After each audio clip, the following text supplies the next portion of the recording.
Olá, meus irmãos, boa tarde, boa noite, ou da forma melhor que vocês acompanham o nosso estudo. E a gente está num tema aqui meio longo, que vai falar dos anjos segundo a igreja. Então a gente já vai dando início, entrando em vibrações espirituais junto aos nossos benfeitores amigos, para que nos dê assistência, compreensão da nossa leitura de hoje, para que a gente faça contento da maneira que a gente consegue se expressar, né? A gente tenta fazer o nosso melhor pelo nosso conhecimento e pelas explicações que o nosso livro Céu e Inferno nos traz, através de Kardec, para que a gente possa entender os propósitos de toda a religiosidade, de todo o caminho espiritual que devemos seguir. Então que assim seja, graças a Deus, bem-vindo a todos, uma boa compreensão que até eu mesma fiquei meio com dúvida desse tema, que eu resumiria em poucas palavras, mas vamos à leitura que tem que ser feita, né? Capítulo 8, os anjos segundo a igreja. Todas as religiões têm os seus anjos, com diferentes nomes, ou seja, seres superiores à humanidade, intermediário entre Deus e os homens. E o materialismo, negando qualquer existência espiritual além da vida orgânica, naturalmente colocou os anjos entre ficções e alegorias. A crença nos faz parte essencial dos dogmas da igreja, quer dizer, de todo segmento religioso que cada um acredite. Eis como ela define. Então aqui ele fala que todas as religiões têm sua forma de crer. Nós cremos nos espíritos espirituais, espíritos benfeitores amigos, espíritos superiores, de escalas evolutivas maiores, né? Nossos anjos da guarda. Então cada um tem sua forma de crer. E a nossa doutrina espírita nos dá essa clareza de compreensão dos nossos anjos, né? Espiritualmente. Mas assim a Igreja Católica ou as igrejas contemplam dessa forma. E nos fala assim: cremos firmemente, proclamou um concílio geral e ecumênico, que só há um Deus verdadeiro, eterno e infinito, no qual o começo dos tempos tirou juntamente do nada as duas criaturas, a espiritual e a corporal, a angélica e a mundana, e em seguida formou como intermediária essas duas, a natureza humana composta de corpo e espírito. Então é aí que a igreja nos fala que existe um Deus verdadeiro que criou, né, o eterno e o infinito, criou um ser espiritual e corporal e criou os seres angélicos e os seres mundanos, né?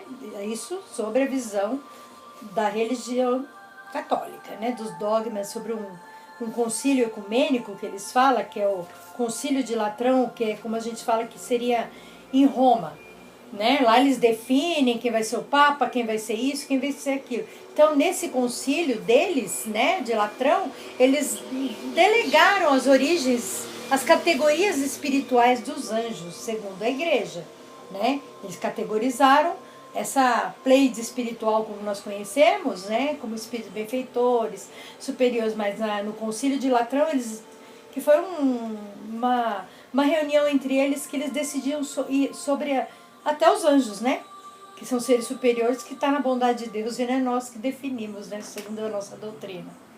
Aí ele nos fala assim: é esse, segundo a fé, o plano divino na obra da criação, plano majestoso e completo, como contém a sabedoria eterna. Assim concebido, ele nos apresenta o pensamento, o ser de todos os graus e todas as condições. Na etapa mais elevada, aparece a existência e a vida puramente espiritual. E no último plano, a existência de uma vida puramente material. E no meio em que separa os ambos, uma maravilhosa união entre as duas substâncias, uma vida comum ao mesmo tempo e ao espírito inteligente o corpo organizado. Então ele fala, né, que da categoria, né, que ele separa entre o ser espiritual e o ser corporal, que ao mesmo tempo eles caem em contradição dizendo que não existe espirituais, né, que os seres já são criados perfeitos, bons, de sabedoria, como eles se categorizaram da forma que eles explicam aqui pra gente. Então, segundo a doutrina da igreja, eles têm um chamamento entre eles que eles definem as categorias espirituais dos anjos, né? Nossa alma é de uma natureza simples e indivisível, mas é limitada nas nossas faculdades.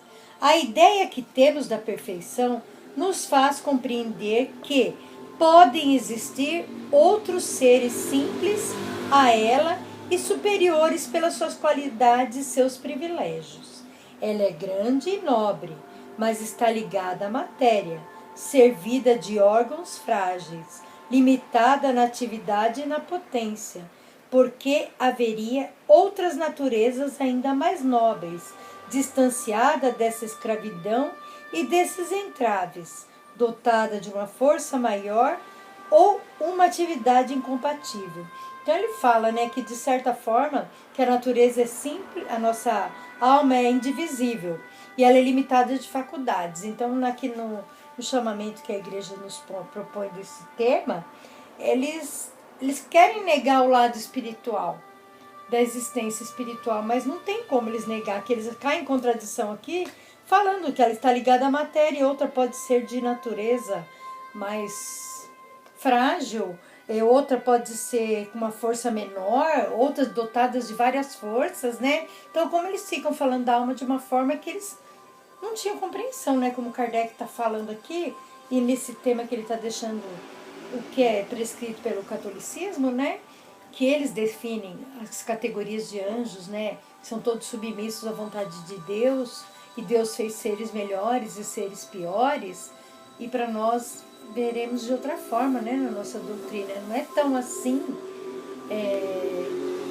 pela nossa evolução de conteúdo, e eles afirmam aqui que é do jeito que tem que ser, e como eles fizeram esse concílio é dessa forma que está na teologia dos anjos sobre o catolicismo, né? Antes que Deus tivesse posto o homem na terra para conhecer, amar e servir, já não deveria ter chamado outras criaturas para comporem a sua corte celeste, adorá-lo no esplendor de sua glória? Então ele fala assim, né? Aqueles questionam, falando que Deus já devia ter posto pessoas para servir ele, né? De almas generosas e tudo. E como a gente sabe que Deus é tão misericordioso, Pai amado, o único Espírito superior e angelical que viveu junto com nós foi nosso irmão e mestre Jesus. Então aqui eles falam, né? Por que ele já não criou pessoas, espíritos assim, né? Eles não querem falar espírito, né? Deviam criar seres alados para ficarem sobre a ordem e comando. Que Deus não quer que o reino dele seja um reinado como nós temos aqui de escravizações de pessoas, de religiosidade, de servir porque é assim que tem que ser e acabou. Não, Deus quer no nosso conteúdo de entendimento, que a gente tenha sabedoria de entender os propósitos espirituais de evolução. E no catolicismo eles negam muito essa parte sobre nós, sobre a espiritualidade. A gente fica meio à mercê do questionamento. E eu não posso falar muito aqui não, porque depois quando a Dina vir falar, tem muita coisa que ela vai dar ênfase ainda desse texto aqui que eu estou lendo antes dela, que vai seguir falando desses seres espirituais, que são nossos anjos, arcanjos, né? Deus, enfim, recebe das mãos do homem atributos de honra e homenagem deste universo. Seria de estranhar que recebesse das mãos dos anjos o incenso, a prece do homem? Se, pois, os anjos não existissem, a grandiosa obra do Criador não teria seu coroamento na perfeição de que era suscetível. Esse mundo que atesta sua onipotência não seria a obra-prima da sua sabedoria. Nossa razão, por mais impotente que seja, poderia facilmente concebê-la mais completo e melhor acabado. Em cada página dos livros sagrados do Antigo Testamento, são mencionados nossas inteligências sublimes, nas invocações piedosas ou nos relatos históricos. Sua intervenção parece manifestadamente na atividade dos patriarcas e dos profetas. Deus que serve no seu ministério, ora para impor os seus desígnios, ou ora para pronunciar ou anunciar acontecimentos futuros, né? Como está no Sagrado, no Antigo Testamento, né? Que os profetas que prediziam as coisas para o mundo, né? E todo mundo tinha que seguir e fazer como que era a ordem conforme os dogmas da igreja. Ele o faz quase sempre instrumentos da sua justiça ou da sua misericórdia. Sua presença é constante nas diversas circunstâncias do nascimento, da vida, da paixão do Salvador. A sua lembrança é inseparável. As lembranças dos grandes homens, dos mais importantes acontecimentos da antiguidade religiosa. Podemos mesmo encontrá-las no meio do politeísmo e entre as fábulas da mitologia, porque a crença a seu respeito é tão antiga e tão universal como o próprio mundo. O culto que os pagãos rendiam aos bons e aos maus gênios era apenas uma falsa aplicação da verdade, em resíduo deteriorando o dogma primitivo. As palavras do Concílio de Latrão, aquilo que eu falei, o concílio foi uma reunião ecumênica onde os chefes poderosos da igreja, como temos lá no Vaticano, né? Tudo que tem que passar pelo crivo da razão de todos eles e o que eles determinar é isso. Então, no Concílio de Latrão, denominaram espíritos superiores, na linguagem da igreja, anjos bons e purificados, arcanjos, querubins, serafins. Então, são anjos bons. E os anjos maus, né, são espíritos ruins. Então, eles estão categorizando uma situação que, para nós, Deus fez as pessoas todas almas perfeitas, né? Para que a gente possa desenvolver aqui na Terra e melhorar a nossa conduta, né? Então, para Deus, nós somos todos espíritos que vamos tentar ser seres angelicais, né? E eles ainda continuam aqui. Nas palavras do Santo Concílio de Latrão, da ordem que eles designavam, contém a distinção fundamental entre os homens e os anjos. Elas ensinam que os anjos são espíritos puros, enquanto os homens se constituem de corpo e alma. E quer dizer que a natureza angélica subsiste por si mesma, não somente sem mistura, mas ainda sem nenhuma associação real possível com a matéria, por ligeira e sutil que pudesse supô-la. Enquanto isso, a nossa alma, igualmente espiritual, está associada ao corpo da maneira a formar em ambos uma única e mesma pessoa. E é essa essencialmente a sua destinação. Enquanto dura essa união tão íntima da alma e do corpo, das duas substâncias, têm uma vida comum e exercem uma sobre a outra, influência recíproca. A alma não pode se afastar inteiramente da condição imperfeita que resulta para ela dessa situação. Suas ideias lhe chegam através dos sentidos, por comparação dos objetos exteriores e sempre sobre as imagens mais ou menos aparentes. Disso resulta que ela não pode se contemplar a si mesma e não pode fazer a si mesma a apresentação de Deus e dos anjos sem considerar de qualquer maneira a forma visível e palpável. Eis porque os anjos, para se fazerem visíveis aos santos e aos profetas, tivesse de recorrer às figuras corpóreas. Mas essas figuras eram apenas os corpos aéreos que se movimentam sem se identificarem com eles, ou atributos simbólicos relacionados com a missão de que estavam encarregados. Então eles falam que os anjos, para se comunicarem com Deus, com coisas, eles teriam que ser alados, perfeitos, né? Então eles não se comunicavam da forma que os benfeitores espirituais se comunicam conosco, né? E esses seres, para eles, para se comunicar com Deus, tem que ser muito perfeito, né? Não chega como a gente religa o nosso pensamento a Deus, a Jesus, né? Da nossa forma mais simples e humilde que podemos, né? Então tem tanto conteúdo aqui que nos deixa meio que perturbado nessa situação de entendimento sobre o relato, né, desse concílio sobre a ordem a ordem ecumênica dos anjos deles, né? O ser e os movimentos dos anjos estão localizados e circunscritos num ponto fixo e limitado do espaço, não estando ligados a nenhum corpo. Eles não podem estar parados nem ser limitados, como acontece conosco por outros corpos. Eles não ocupam nenhum lugar e não preenchem nenhum vazio. Mas da mesma maneira em que a nossa alma está ligada ao nosso corpo e cada uma de suas partes, eles se encontram interiores ou quase simultaneamente nos pontos e em todas as partes desse mundo. Então aqui mesmo eles se contradizem, né? Dos anjos, vamos dizer, ele fala da incorporação espiritual, né? Da reencarnação nossa, que o corpo, né? Como que vai ter um ser, um espírito evoluído fora de um corpo físico, né? Ele precisa desse corpo para ser lapidado e para poder se tornar um corpo espiritual angélico, né? Devido às suas depurações aqui nas fases de encarnações.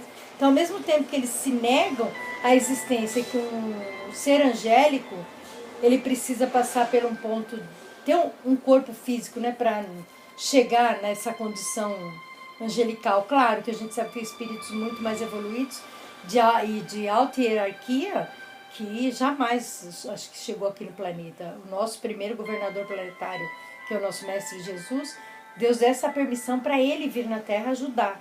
Então, nem seres, espíritos evoluídos, né, da grandeza do Criador, do nosso Mestre, vieram até aqui a Terra, né? Então, ele está mandando alguns espíritos mais evoluídos para nos ajudar aqui. Então, mas aqui no contexto eles contradizem, né, que não precisa ter esse corpo, porque eles são de lá e acabou, e não tem como uma causa da reencarnação que a gente vê para nossos estudos espirituais. Mais rápido que o pensamento, pode estar em toda parte, mesmo instante e agindo indiretamente, sem nenhum obstáculo aos seus desígnios, e não a não ser a vontade de Deus e a resistência liberada da liberdade humana. Então, e aqui ele fala, né, como a gente se comunica, se interliga com Deus, pela vontade de Deus, os benfeitores se religam conosco, né? São seres espirituais que nos ajudam nessa caminhada espiritual. Enquanto estamos reduzidos a ver aos poucos, de maneira limitada, as coisas que estão fora de nós e as verdades da ordem sobrenatural nos aparecem de maneira enigmática, como um espelho, segundo a expressão do apóstolo São Paulo. Eles vêm sem esforço e que desejam saber e estão em relação direta com o objeto do seu pensamento. Como a gente fala, que os espíritos se ligam conosco através do pensamento, né? Seus conhecimentos não resultam de indução ou do raciocínio, mas da intuição clara e profunda que abrange os princípios e as consequências que essas decorrem. Quer dizer, quanto mais religados estamos, mais a gente chega no processo evolutivo, né, de melhora angelical, né? E no nosso conteúdo aqui eles negam nosso conteúdo espiritual, né, gente? E eu vou falar da essência da comunicação de Deus com os anjos e dos anjos entre si, que não se fazem como entre nós, por meios de sons, de articulações ou outros signos sensíveis. As inteligências puras não precisam de olhos para ver e nem ouvidos para ouvir. Elas não possuem também órgãos vocais para manifestar os seus pensamentos, pois esses intermediários habituais de que servimos são para eles inúteis. Comunicam, porém, os seus sentimentos de maneira que lhes é própria e inteiramente espiritual. Para se fazerem compreender, basta-lhe a vontade. Então é como a gente fala nas esferas espirituais, né? Que os anjos se comunicam com o Criador, com Deus, através de sentimentos nobres, de coisas assim que não precisa o nosso como a gente fala assim, que a espiritualidade nos mostra que por intuição já entende, pelo plasma em volta dos espíritos superiores, já mostra a relação para Deus, o que eles estão querendo conversar, o que eles estão querendo se dirigir a Deus, que eles não têm a mesma condição nossa física, que precisa de voz, de ouvidos para ouvir. Os próprios sentimentos tão depurados, eles têm esse contato. Então, ao mesmo tempo que eles negam a espiritualidade, nesse trecho aqui eles fogem da pauta, né? Que não existe os seres espirituais, da maneira que eles se comunicam. Que a gente fala que nos planos, nas moradas espirituais, os espíritos se comunicam de forma só pelo pensamento. Então, aqui está condizendo o que nós entendemos pela doutrina espírita, né? Que eles caem em contradição sobre os propósitos deles, né? Somente Deus conhece o número dos anjos. Esse número, sem dúvida, não poderia ser infinito, e não o é. Mas, segundo os autores sagrados e os santos doutores, é muito considerável e verdadeiramente prodigioso. Se é natural que considere-nos a devida proporção a número de habitantes de uma cidade, em relação a toda a sua grandeza, e a Terra sendo apenas um átomo, em comparação do firmamento e as imensas regiões do espaço, temos que concluir que o número de habitantes do céu e do ar é muito maior do que o dos homens. Então, olha como eles falam. Nós falamos aqui pelas descrições da igreja, que fala que somente Deus conhece os anjos. E somente que ele fala que a Terra é apenas um átomo. Então aqui eles estão dizendo das moradas espirituais, que dos outros planetas, de outros mundos habitados por seres angelicais. Então existem planos maiores e evolutivos espirituais de grandeza que Deus conhece e nós ainda não conhecemos, né? Então há muitas moradas no caso do Pai, há muitos planetas, há muitas dimensões. Então isso, eles caem no nosso conteúdo espiritual das moradas divinas, né? Desde que a majestade dos reis se reflete ao número de súditos, os seus oficiais e seus servidores, que haveriam mais apropriado para darmos a ideia da majestade do rei dos reis, que a essa multidão inumerável de anjos que povoam o céu e a terra, o mar e os abismos, e a dignidade dos que permanecem incessantemente prosternados e em pé e diante do seu trono, quer dizer que os anjos, todos eles, estão à mercê da vontade de Deus, que eles ajudam no processo de amor, né? E que Deus não quer súditos, né, nesse plano espiritual. Ele quer, sim, servidores amáveis, compreensivos no trabalho espiritual de lapidação de todos os seres, né? Aí ele nos fala assim: os pais da igreja e os teólogos geralmente ensinam que os anjos se distribuem em 3 grandes hierarquias, ou principados, cada hierarquia em 3 companhias ou coros.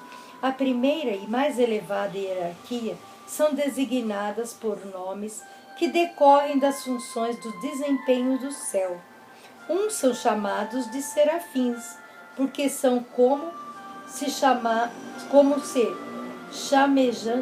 chamejantes perante Deus pelos ardores da caridade. Outros se chamam querubins, porque são o reflexo luminoso da divindade e da sabedoria. E outros ainda se chamam tronos, porque proclamam a grandeza de Deus e se faz resplandecer. E a segunda hierarquia recebe os nomes em virtude das operações que são confiadas no governo geral do universo. São as dominações que determinam os anjos das ordens inferiores às suas missões e aos seus encargos. As virtudes de que atende os seus prodígios exigidos pelos grandes interesses da igreja e do gênero humano. As potências que protegem pelo seu poder e sua vigilância de leis que regem o mundo físico e moral. E a terceira hierarquia exerce em partilha a direção de uma sociedade de pessoas, são os principados, prepostos dos reinos, das províncias e das dioceses, os arcanjos que transmitem as mensagens de elevada importância, e os anjos guardiões que acompanham cada um de nós, velando pela nossa segurança e pela nossa santificação. Então eles categorizaram, né, a hierarquia dos anjos, né, dos principados, serafins, querubins, né, que cada um tem uns nos seus tronos, nós aqui, e os nossos anjos da guarda aqui bem pequenininhos junto de nós, nos ajudando, nos orientando, e a gente vai, nesse processo evolutivo, entender que tudo que for de crenças e dogmas admitido por cada religião que cada um segue, que cada um respeite no seu conteúdo, como nós respeitamos, né? Então, é que a gente, quando vai lendo, vai tendo a intuição espiritual, porque começa a negar muitas coisas que são espirituais mesmo, que não são do nosso saber, né? Que não é um clã aí que fizeram, né, desse concílio de Latrão, que era um culto ecumênico, que decidia a categoria dos anjos, né? Quem decide a categoria dos anjos são a providência de Deus e não nós, né? Então, vou deixar a desejar mesmo o meu questionamento hoje sobre essa leitura, e que a gente possa, cada um tiver dúvida, tentar estudar mais e ver no propósito de Deus, de Jesus, o que possa estar fazendo, né? Então, que Deus, que Jesus e a espiritualidade nos ampare hoje e sempre, que através de um processo evolutivo estamos acontecendo, vivenciando uma nova etapa de vida, uma nova jornada espiritual com maior compreensão, para que a gente não fique à mercê de qualquer coisa que a gente não tenha compreensão, né? Então, vamos agradecer aos benfeitores amigos que nos amparam, nos orientam, para que possamos seguir através do amor de Deus, de Jesus. Que assim seja, graças a Deus. Pai nosso que estais nos céus, santificado seja o vosso nome. Venha a nós o vosso reino e seja feita a tua vontade, assim na terra como no céu. O pão nosso de cada dia nos dai hoje, Senhor. Perdoai as nossas dívidas, assim como nós perdoamos aos nossos devedores. E não nos deixeis cair em tentação, mas livrai-nos de todos os males, porque teu é o reino, é o poder e é a glória para sempre. Que assim seja. Graças a Deus, meus irmãos, e até uma próxima oportunidade, se assim Deus nos permitir.